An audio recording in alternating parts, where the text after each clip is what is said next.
Hello everyone, Sanskrit class में आप सभी का अभिवादन है। आज के क्लास में हम क्लास 6 के रुचिरा भाग 1 के त्रयोदश पाठ विमान यानम रचयाम का हम हिंदी में अनुवाद करेंगे और अभ्यास कार्य भी करेंगे। तो चलिए शुरू करते हैं आज का क्लास। चैप्टर का नाम है हमारा विमान यानम रचयाम। विमान यान अर्थात हवाई जहाज, रचयाम बनाएं। चलो विमानयान बनाएं। तो इस पाठ में कुछ बच्चे ऐसा बातें कर रहे हैं कि चलो हम विमानयान बनाएं और उस विमानयान से हम कहाँ चलते हैं, इनकी कल्पना जो भी है, कल्पना लोक का इसमें विवरण किया गया है। तो हम देखेंगे अभी क्या है इसमें। राघव माधव सीते ललिते विमानयानम रचयाम नीले गगने विपुले विमले वायु विहारम करवाम। राघव माधव ये दो लड़के हैं और सीता ललिता ये दो लड़कियां हैं। तो संस्कृत में अगर स्त्रीलिंग कोई है, उसका नाम हम जब बुलाते हैं उसे, तो वो ए का मात्रा होता है। सीता सीते हो जाएंगी, ललिता ललिते हो जाएंगी। तो यहाँ पर दो लड़कियां सीता और ललिता हैं। तो राघव माधव सीता और ललिता विमानयानम रचयाम हवाई जहाज बनाए। चलो हम लोग हवाई जहाज बनाए। नीले गगने विपुले विमले, नीले आकाश में विपुले विमले, विमले का अर्थ है स्वच्छ, विपुले अर्थात विस्तृत। तो स्वच्छ और विस्तृत नीले आकाश में वायु विहारम करवाम, आकाश में यात्रा, वायु यात्रा करें। तो राघव माधव सीता ललिता चलो हवाई जहाज बनाएं और नीले स्वच्छ पहले आकाश में हम हवाई यात्रा करें। उन्नत वृक्षम तुंगम भवनम क्रांत्वाकाशम खलु याम कृत्वा हिमवंतम सोपानम चंदिरलोकम प्रविशाम। उन्नत वृक्षम ऊंचे वृक्ष को, तुंगम भवनम ऊंची इमारत को, क्रांत्वा आकाशम यहाँ दो शब्दों को मिला के एक शब्द बना है क्रांत्वा आकाशम। क्रांत्वाकाशम, क्रांत्वा अर्थात पार करके, किसको, आकाश को, खलु याम चलते हैं। कृत्वा हिमवंतम सोपानम, कृत्वा अर्थात करके, हिमवंतम बर्फ की, सोपानम सीढ़ी, चंदिर लोकम प्रविशाम चांद के लोक में प्रवेश करते हैं। तो बच्चे आपस में बोल रहे हैं कि राघव माधव सीता ललिता चलो हवाई जहाज बनाते हैं और उन्नत वृक्षम ऊंचे वृक्ष और ऊंचे भवन को पार करके आकाश में चलते हैं, आकाश को चलते हैं, बर्फ की सीढ़ी बनाकर चांद के लोक में प्रवेश करते हैं। कृत्वा हिमवंतम सोपानम, हिमवंतम सोपानम बर्फ की सीढ़ी करके चंदिर लोकम चांद लोक को प्रवेश करें। चलो चांद लोक को हम प्रवेश करें। अम्बुदमालाम अंबरभूषाम आदायैव हि प्रतियाम दुखित पीड़ित कृषिक जनानाम गृहेषु हर्षम जनयाम। अम्बुदमालाम, अम्बुदमालाम अर्थात बादलों की माला को, अंबरभूषाम आकाश की शोभा को, आदाय एव यहाँ दो शब्दों को मिला के आदाय एव बना है। आदाय एव, आदाय का अर्थ है लेकर ही, आदाय का अर्थ है लेकर, एव का अर्थ है ही प्रतियाम वापस चलेंगे, वापस लौटें। दुखित पीड़ित कृषिक जनानाम, दुखित पीड़ित किसान लोगों के, गृहेशु घरों में, हर्षम जनयाम खुशी उत्पन्न करें। चलो बादलों की माला और आकाश की शोभा को लेकर वापस चलें और दुखित किसान लोगों के घरों में खुशी उत्पन्न करें। ये कविता, ये श्लोक डॉक्टर विश्वास ने लिखा है। यहाँ कुछ शब्दों के अर्थ है जो पाठ में आए हुए हैं, इनका अर्थ हमें अच्छे से समझ लेना है, तभी हम पाठ का अच्छे से हिंदी में अनुवाद कर पाएंगे। इन शब्दों के अर्थ को हमें याद कर लेना है। इसमें याद करने के बाद हम पाठ को बड़े आराम से अनुवाद कर पाएंगे। तो ये सारे शब्दों को हमें पहले याद करना है, उसके बाद हमें हिंदी में उसका अनुवाद करना है। अभ्यास कार्य का पहला प्रश्न, पाठे दत्तम गीतम सस्वरम गायत, पाठ में दिया हुआ गीत को सस्वर गाइए। दूसरा प्रश्न है, कोष्ठक अंतर्गतेषु शब्देषु तृतीया विभक्ति योजयित्वा रिक्त स्थानानि पूरयेत्, कोष्ठक में दिए हुए शब्द का तृतीया विभक्ति को प्रयोग करके रिक्त स्थान भरिए। पहला यहाँ करके दिया है, उदाहरण देखते हैं। नभः, अभी ब्रैकेट में है चंद्र, तो हमें चंद्र का तृतीया लिखना है, चंद्रेण शोभते। तो अड़ क्यों आया है चंद्रेण में? क्योंकि चंद्र के उच्चारण करते समय र आ रहा है। तो जिन शब्दों के उच्चारण में र आता है उसमें तृतीया में एक वचन में अड़ का प्रयोग होता है। सूर्य में भी र है तो अड़ आएगा। तो ये हमें ध्यान देने योग्य बातें हैं। तो अगला प्रश्न हम करते हैं। सा फिल इन द ब्लैंक्स, यहाँ पे रिक्त स्थान है। जलेन मुखम प्रक्षालयति, ब्रैकेट में है विमल, तो विमल का तृतीया विभक्ति में विमलेन। वह विमलेन का अर्थ है स्वच्छ, जलेन जल से, मुखम प्रक्षालयति मुंह धोती है। अगला प्रश्न है। राघवः विहरति, विहरण करता है, घूमता है, किसमें? विमान यान में। तो विमान यान से, विमान यानेन, इसका तृतीया विभक्ति होगा विमान यानेन। राघवः विमान यानेन विहरति, राघव विमान यान के द्वारा विहरण करता है, घूमता है। अगला प्रश्न है। कंठः, अभी है शोभते, ब्रैकेट में है मौतिक हार, तो मौतिक हार इसका तृतीया विभक्ति होगा मौतिक हारेण। यहाँ भी अड़ होगा क्योंकि हार में र है, तो मौतिक हारेण शोभते, कंठ मोतियों के हार से सुशोभित है। नभः, अभी सूर्य का तृतीया सूर्येण प्रकाशते, आकाश सूर्य से प्रकाशित होता है। अंतिम प्रश्न है। पर्वत शिखरम, और ब्रैकेट में दिया है अम्बुदमाला, आकर्षकम दृश्यते। तो पर्वत शिखर जो है वो अम्बुदमाला, बादलों की माला से आकर्षित दिखाई देता है। तो अम्बुदमाला का यहाँ तृतीया का बहुवचन का प्रयोग करेंगे, क्योंकि अम्बुदमाला बहुत सारे हो सकते हैं, इसीलिए बादलों की माला को हम बहुवचन में लेंगे और तृतीया विभक्ति बहुवचन में अम्बुदमाला भी। तो पर्वत शिखरम अम्बुदमाला भी आकर्षकम दृश्यते, पर्वत शिखर पर्वत की चोटी बादलों की मालाओं से आकर्षक दिखाई देता है।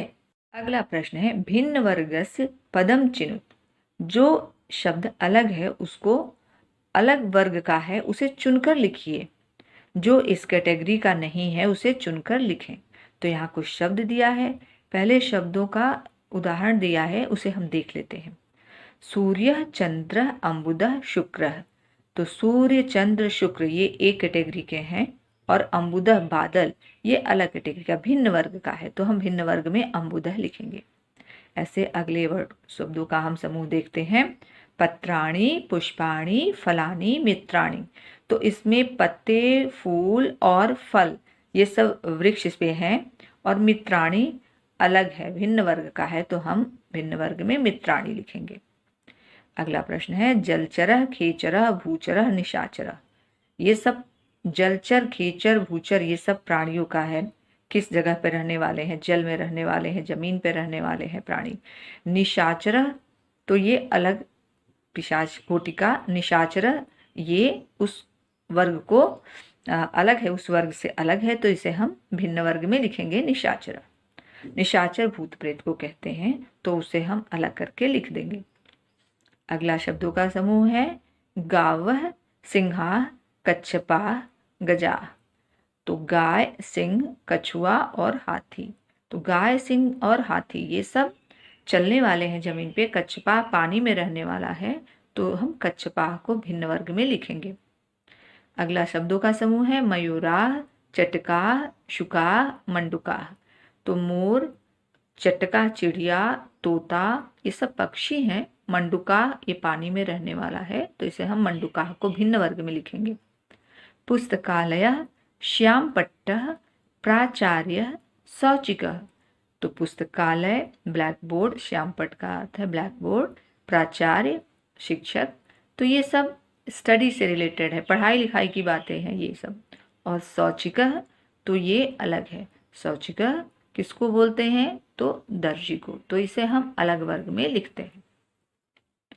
लेखनी पुस्तिका अध्यापिका अजा, तो इसमें लेखनी पुस्तिका और अध्यापिका ये सब एक समूह के हैं, लेखनी अर्थात कलम, पुस्तिका, पुस्तक, अध्यापिका टीचर हमारी शिक्षिका। और अजा का अर्थ है बकरी, तो वो अलग भिन्न वर्ग का है, तो उसे हम अलग करके भिन्न वर्ग में अजा को लिखेंगे। अगला प्रश्न है प्रश्नानाम उत्तराणि लिखत, प्रश्नों के उत्तर लिखो। पहला प्रश्न, के वायुयानम रचयन्ति, कौन वायुयान बनाते हैं? तो उत्तर है राघव, माधव, सीते, ललिते वायुयानम रचयन्ति। राघव, माधव, सीता और ललिता वायुयान बना रहे हैं, हवाई जहाज बना रहे हैं। अगला प्रश्न, वायुयानम कम कम क्रांत्वा उपरि गच्छति, हवाई जहाज कम कम किस किस को क्रांत्वा पार करके ऊपरी गच्छति ऊपर जाता है? तो उत्तर है वायुयानम उन्नत वृक्षम तुंगम भवनम क्रांत्वा ऊपरी गच्छति, हवाई जहाज ऊंचे वृक्ष और ऊंचे भवन को पार करके ऊपर जाता है। अगला प्रश्न, वयम कीदृशम सोपानम रचयाम, हम लोग कैसे सीढ़ी बनाएं? उत्तर है वयम हिमवंतम सोपानम रचयाम, हम लोग बर्फ की सीढ़ी बनाएं। अगला प्रश्न, वयम कस्मिन लोके प्रविशाम, हम लोग किस लोक में प्रवेश करें? तो उत्तर है वयम चंद्र लोकम प्रविशाम, हम लोग चांद के लोक में प्रवेश करें। अगला प्रश्न है आकाशे का चित्वा मौतिक हारम रचयाम, आकाश में किसको चुनकर मौतिक हार मोती के हार बनाए? तो उत्तर है आकाशे सुंदर तारा चित्वा मौतिक हारम रचयाम, सुंदर तारों को चुनकर मोतियों का हार बनाए। अंतिम प्रश्न है केशाम गृहेषु हर्षम जनयाम, किसके घरों में खुशी उत्पन्न करें? तो कृषिक जनानाम गृहेषु हर्षम जनयाम, किसान लोगों के घरों में खुशी उत्पन्न करें। अगला प्रश्न है विलोम पदानि योजयत, दोनों तरफ शब्द दिए गए हैं, इसमें एक शब्द दूसरे का विलोम शब्द है और उनको हमें मैच कराना है, तो हम मैच कराते हैं। उन्नतः, उन्नतः का औन्नतः ऊंचा और नीचा। गगने आकाश, तो पृथिव्याम पृथ्वी। सुंदरः सुंदर, असुंदरः सुंदर नहीं, जिसमें अ लगा दिए उसका अपोजिट होता है। चित्वा चुनकर, विकीर्य छोड़कर। दुखी का अपोजिट विलोम सुखी। हर्षः और हर्षः का शोकः, तो इस तरह से हम विलोम को एक दूसरे के साथ मैच कराएंगे। अगला प्रश्न है समुचिताय पदय रिक्त स्थानानि पूरयत, उचित पदों के साथ रिक्त स्थान को भरिए। तो यहाँ विभक्ति और वचन दिया है। विभक्ति में प्रथमा, द्वितीया, तृतीया, चतुर्थी, पंचमी, षष्ठी, सप्तमी, संबोधन ये सभी दिया है, और एक वचन, द्विवचन, बहुवचन में हमें जो भी खाली स्थान है भरना है। इसमें उकारांत का रूप दिया है, उकारांत का रूप हमें अच्छे से पता होगा तभी ये प्रश्न कर पाएंगे। तो उकारांत से संबंधित वीडियो आपको डिस्क्रिप्शन बॉक्स में मिल जाएगा, वहाँ से समझ के और फिर इस प्रश्न को करेंगे तो आप अच्छे से कर पाएंगे। तो देखते हैं कैसे इसे फिलिंग द ब्लैंक्स भरना कैसे है, रिक्त स्थान को कैसे पूरित करें। एक वचन में यहाँ पे भानु का रूप दिया है भानु, द्विवचन में भानु, तो बहुवचन में होगा भानुवः। तो हमें उकारांत का रूप याद होगा, तो हम किसी भी शब्द का याद करेंगे तो किसी दूसरे शब्द का भी हम बड़े आराम से लिख सकते हैं विभक्ति और वचन के अनुसार। यहाँ पे गुरुन बहुवचन दे दिया है द्वितीया का, तो हमें लिखना है गुरुम गुरु। और यहाँ पर तृतीया विभक्ति में द्विवचन दे दिया है पशुभ्याम, तो हमें एक वचन में पशुना, पशुभ्याम, पशुभिः। फिर चतुर्थी में साधु का रूप है ये साधवे, तो साधवे, साधुभ्याम, साधुभ्यः। अभी पंचमी में वटुः दिया, ये वटु का रूप है, तो वटुः, वटुभ्याम, वटुभ्यः। गुरोः, गुरुवोः, गुरुराम, ये षष्ठी विभक्ति है, गुरु का रूप है। फिर शिशौ, शिशुवोः, शिशुषु, तो शिशु का ये रूप है सप्तमी विभक्ति में। और संबोधन में ये विष्णु का रूप है, हे विष्णु, हे विष्णु, हे विष्णवः। तो उकारांत का रूप याद हो तो किसी भी शब्द का हम उकारांत लिख सकते हैं। अंतिम प्रश्न है पर्याय पदानि योजयत, जो पर्याय पद हैं, जो मिलता जुलता शब्द है, समान अर्थ के शब्द हैं, उनको मैच कराना है, मिलाना है। तो यहाँ दिया है गगने। अब गगने से संबंधित इसमें क्या है इस तरफ, तो आकाशे, तो उसे हम मैच कराएंगे। फिर विमले अर्थात स्वच्छ साफ, उससे रिलेटेड यहाँ पे क्या है, उससे संबंधित शब्द निर्मले, दोनों का मीनिंग सेम है, स्वच्छ साफ। चंद्र चांद, उसे हम निशाकर भी कहते हैं, तो हम निशाकर मैच करेंगे। फिर सूर्य दिवाकर, सेम मीनिंग के हैं तो मैच कराएंगे। अम्बुदह बादल, तो अम्बुदह और जलदह सेम मीनिंग है तो इसे हम मैच कराएंगे। तो इस तरह से हम पर्याय पदों को एक साथ मैच करा सकते हैं। तो आज हमने अभ्यास कार्य के साथ साथ इस पाठ का हिंदी में अनुवाद किया। उम्मीद करती हूँ कि आपको पूरा कॉन्सेप्ट अच्छे से समझ में आया होगा। आगे और भी इन्फॉर्मेटिव वीडियोस के लिए हमारे चैनल को लाइक कीजिए, सब्सक्राइब कीजिए और शेयर कीजिए। धन्यवाद।